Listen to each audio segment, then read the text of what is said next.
It's Beer O'Clock on Real Ale Craft Beer. Today we've got a beer from Green Duck Beer Company, and this is a can of their Life Rolls On IPA coming in at 6% ABV. It's in a 440ml can, lovely purple can with nice kind of branding on it. I like their kind of like skeleton things, the skeleton on a motorbike, one of their beers, I think it was the lager. No, it was the Session IPA Remedy. It was a skeleton on a computer. I quite like the way the branding is on these cans. I also like their beers. Now, I'm going to start off by addressing some of the comments on YouTube. I could reply, but I'd be replying to a lot of people. So I've reviewed so far either 3 or 4 different Green Duck Brewing Company beers. And some of you have pointed out that every one I've given a 10 out of 10.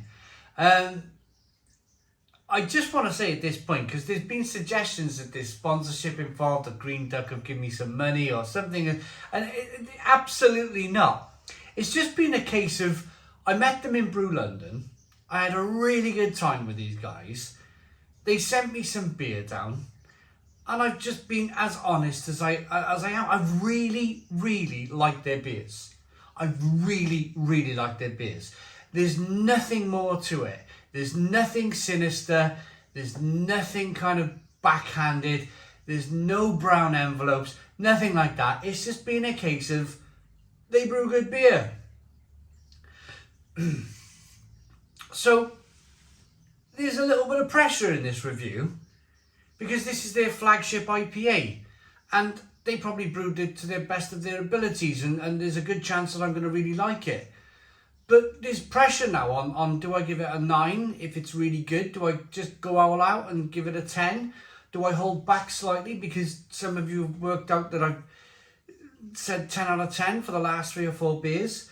Yeah, I suppose let's just get into it.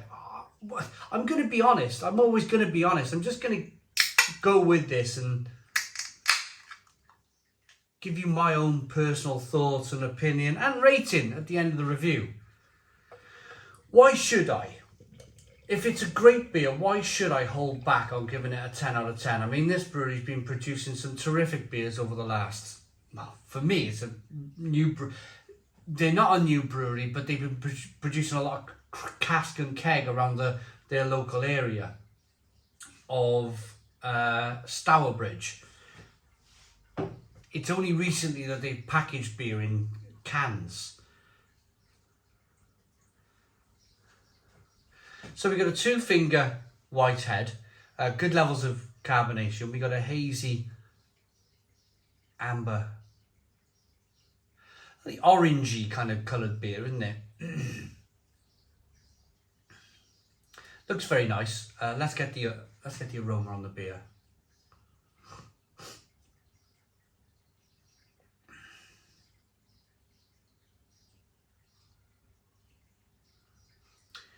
Again, it's really good. It's a bit mind-blowing, really. The aroma is terrific.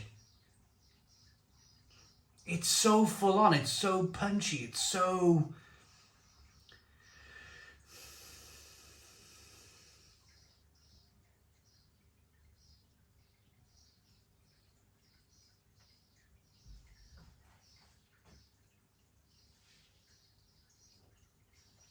This is a combination of grapefruit, passion fruit, mango, orange peel, lots of orange peel, lots of blood orange. Also, a little bit of coconut. It's something I've been working on with my palate because there are some breweries now who are writing coconut aroma and coconut flavour on some of their beers, and that's just the hops that they're using. They're using a certain hop that's producing a coconut flavour, and I've been trying to kind of work on that and think about that because some flavours I find hard to pick out. So I struggle with vanilla. I'll always struggle with vanilla for whatever reason. I'll struggle with vanilla and cinnamon, and as of late I'm trying to dial down on it. I'm really trying to take my time with the aroma and work things out, but there's a small pinch of coconut in there. Looks good, smells good. Let's dive in. Cheers, everybody.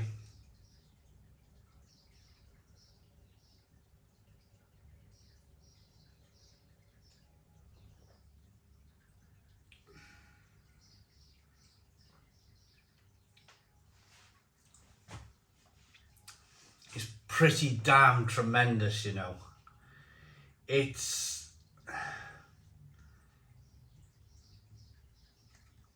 Now, as some of you know, lately, I've been reviewing a lot of supermarket beer. And there's only a certain level of quality that supermarket beer can reach because they're at that £3, £3.50, maybe £4 price point.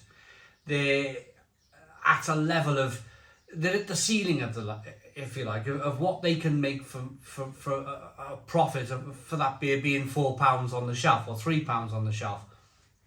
So they're having to limit the amount of hops that go into the beer. So naturally, when I review a beer from a company where they're not trying to, well, they might in the future, but at the moment they're not in the supermarkets. They're a craft brewer. They're doing what they enjoy. They're doing what they love. And they're selling the beer for whatever they sell it for. I mean, this beer was sent to me by Green Duck, so I didn't, you know, disclaimer again. I feel like there's a lot of disclaimers lately. I didn't pay for it. It was sent by the brewery.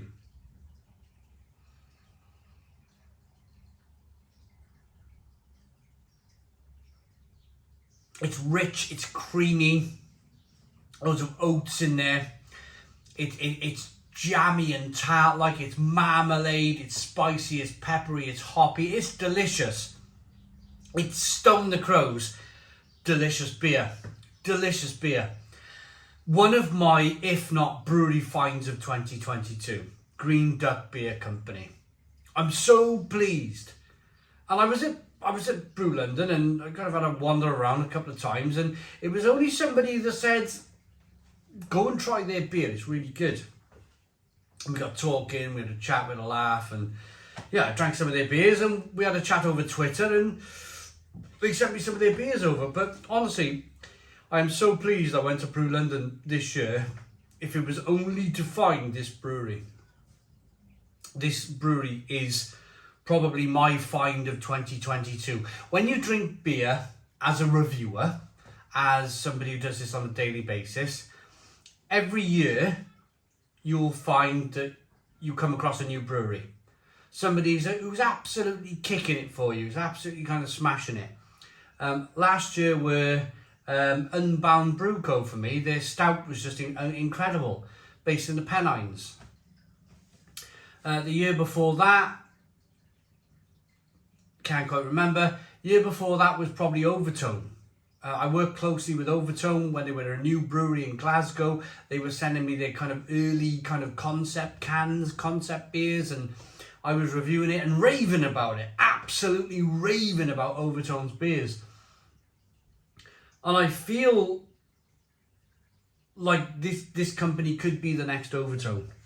If this company, Green Duck Beer Company, if they carry on producing beer at this standard, at this level, then these guys are going to be the next Overtone. They're going to be the next Verdant. They're going to be the next Daya.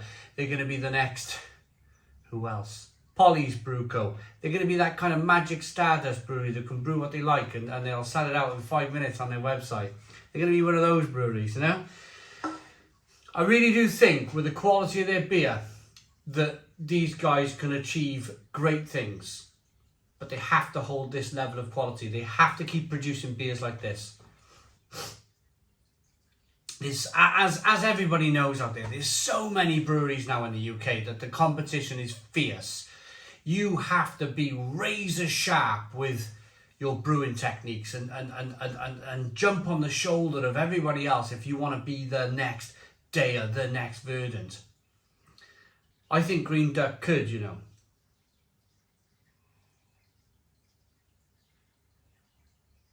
A little bit of coconut, lots of passion fruit and mango. It's tartness. There's marmalade coming through. There's a nice bitterness on the back end.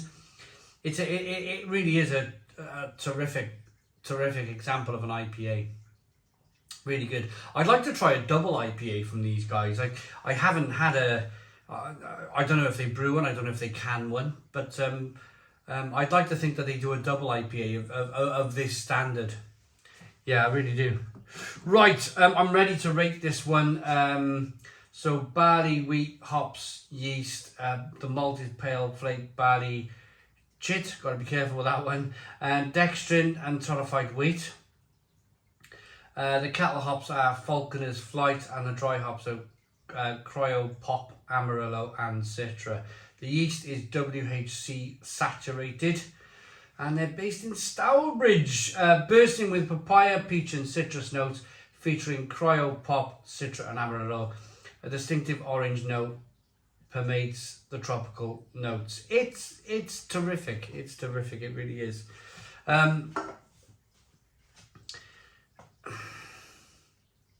The question mark is, do I after all of that, do I give it a 10 out of 10? Do I kind of like consciously, after reading the comments, go, oh, 9 out of 10? Or do I just go with my heart? Do I just go with my honesty? Do I just go with what I've been standing here doing for the last 12 years and just saying it how it is, giving it how it is, telling you how good, you know, some of these beers are, how terrible some of these beers are? I'm going to be honest to myself. Rating.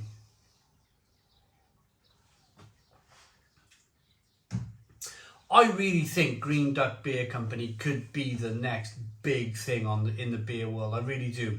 I've given their previous beers a 10 out of 10. I'm not going to shirk. I'm not going to hide. I'm not going to hold back on giving this a Stone the Crows 10 out of 10. It's a 10 out of 10 beer from Real Ale Craft Beer. Absolutely wonderful stuff. Visit their website, order some of their beer. You will not be disappointed. Please put your comments in the comments box. Subscribe to our daily beer and food reviews. Give us a big fat thumbs up. Boom. Cheers.